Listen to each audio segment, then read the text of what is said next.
Let's talk about ancient Rome, a city of epic monuments, wild politics, and emperors with egos the size of their empire. Rome wasn't just a city, it was the beating heart of a civilization that shaped the world. Its streets buzzed with intrigue, ambition, and the constant clash of power. In this city, legends were born, and so were scandals that would echo through history. When it comes to terrible Roman emperors, Nero's name is legendary. He's the poster child for imperial excess and cruelty, a ruler whose reputation has only grown darker with time. He's infamous for supposedly playing a fiddle while Rome burned. But here's the twist. The fiddle didn't even exist yet. The story is so famous it's become a symbol of callous leadership, but it's built on a musical anachronism. That's right, the whole Nero fiddled while Rome burned story is more historical fan fiction than fact. Ancient sources loved a good rumor, and this one stuck for centuries. Maybe he played a lyre, but even that's debated. Some say he sang epic poetry as flames rose. Others claim he wasn't even in the city when the fire started. So if the most famous part of the story is wrong, what else have we gotten wrong about the Great Fire of Rome in 64 AD? The truth is tangled in myth, propaganda, and the chaos of disaster. Was Nero really the villain, or just the victim of a ruthless smear campaign?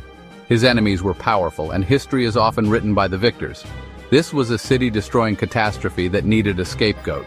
The people were desperate for answers, and fear fueled suspicion. The narrative of Nero as the arsonist-in-chief was juicy, and it stuck. It was easier to blame one man than to face the chaos of fate or accident. We're going to sift through the ashes, separating fact from rumor, and see what really happened. The evidence is buried, but not lost. From ancient gossip to modern archaeology, the truth is far more complicated and interesting than a man and his imaginary fiddle. The real story is a web of politics, disaster, and human drama. Buckle up, this is going to get weird, and the answers might surprise you. Before we get to the whodunit, let's take a moment to truly appreciate the sheer scale of the disaster that unfolded in ancient Rome. The Great Fire of Rome wasn't just a bad fire. It was a 9-day inferno that raged almost out of control, consuming everything in its path and leaving the city forever changed. It all began near the Circus Maximus, in a tangled maze of wooden shops and packed apartments, a disaster waiting to happen, where a single spark could ignite catastrophe. Fanned by fierce summer winds, the flames leapt from building to building, devouring entire neighborhoods. In the chaos, 3 districts were wiped out completely, and 7 more were left severely damaged. Hundreds of thousands of Romans suddenly found themselves homeless, their lives upended overnight. Temples, public buildings, and priceless works of art, centuries of culture, were lost forever in the blaze.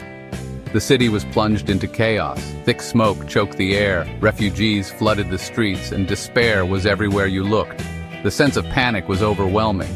For Romans, watching their so-called eternal city burn was unthinkable.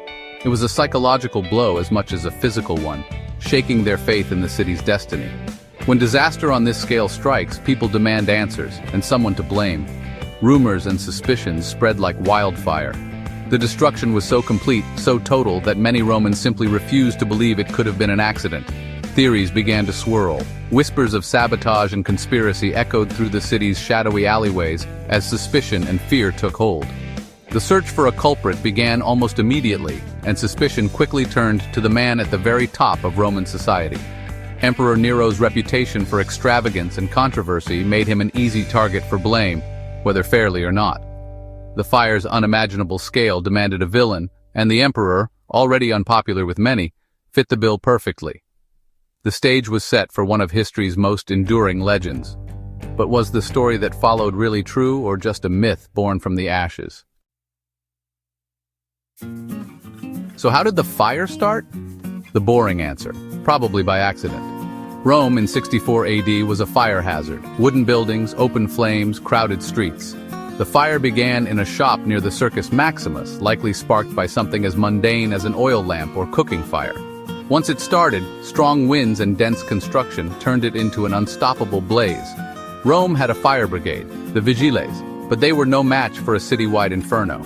Their main tactic was demolishing buildings to create fire breaks, but in Rome's chaos, that barely helped. Reports described the fire behaving strangely, flaring up in distant areas. Some claimed to see gangs spreading the flames, even saying they acted on orders. But were these real arsonists? or just panicked rumors. In a disaster, fear and confusion breed wild stories. The truth is, in a city like Rome, a fire of this scale was almost inevitable. But the rumors of deliberate arson would haunt Nero and history forever. The line between fact and paranoia blurred in the smoke, and the hunt for a villain intensified. So where was Nero during the most infamous fire in Roman history? Was he fiddling while Rome burned, as the legend goes? Not quite. He wasn't even in Rome.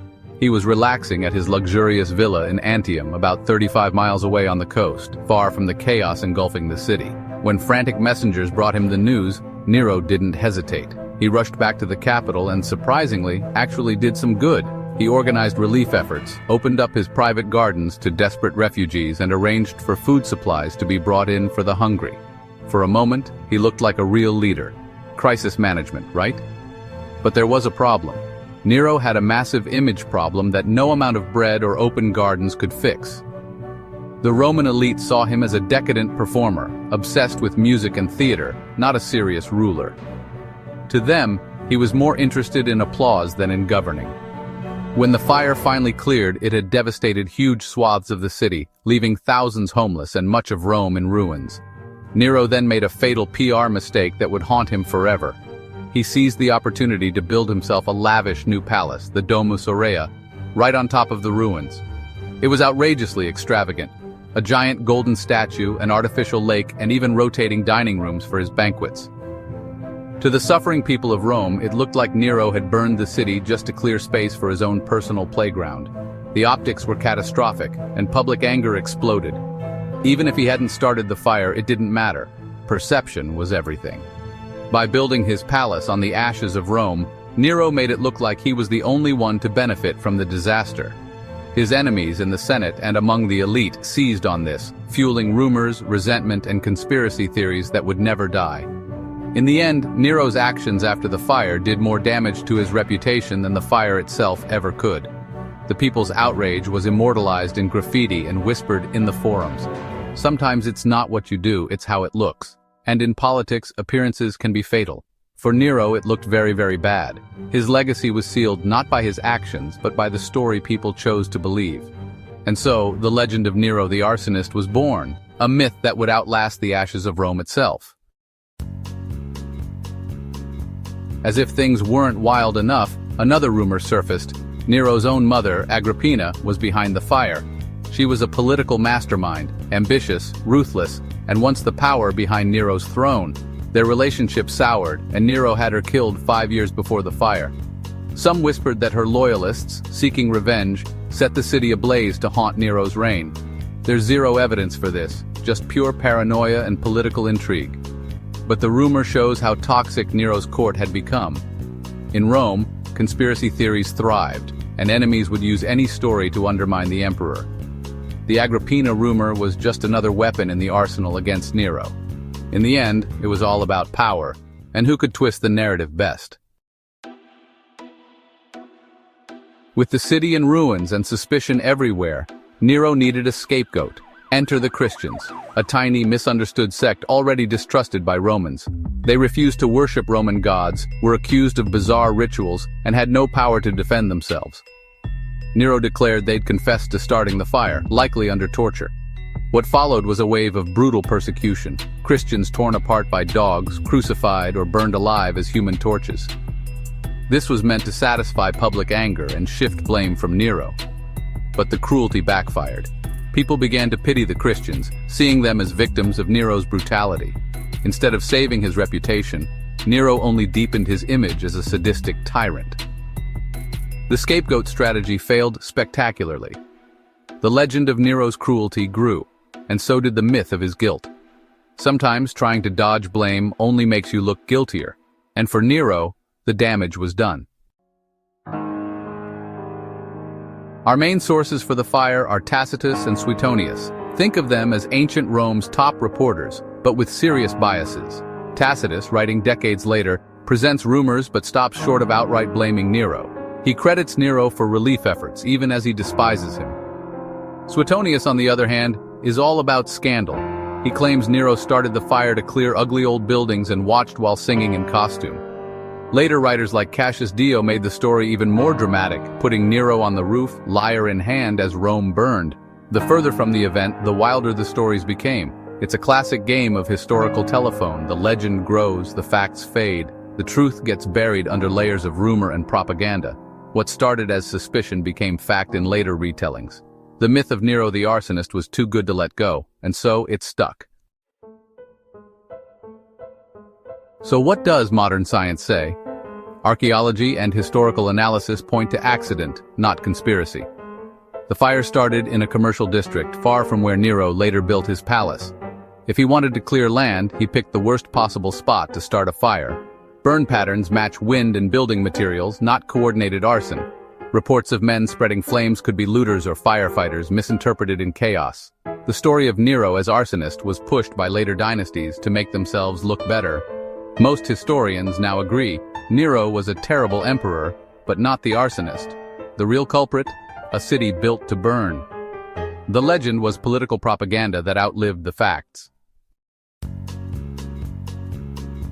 So, did Nero burn Rome? Almost certainly not. The image of him fiddling while the city burned is pure myth, powerful, dramatic, and false. The fire was likely a tragic accident in a city primed for disaster. Nero's real crime was terrible optics. Building a palace on the ruins sealed his villainous reputation. The story stuck because it was useful, simple, memorable, and perfect for turning Nero into history's ultimate scapegoat. The Christians suffered as his scapegoats, and Nero became the scapegoat for Rome's trauma. The legend is more famous than the facts, but the truth is even more fascinating. History is written by those who need a villain. Always question the stories you're told, especially the really good ones. And if you want more strange history, stick with us. It only gets weirder.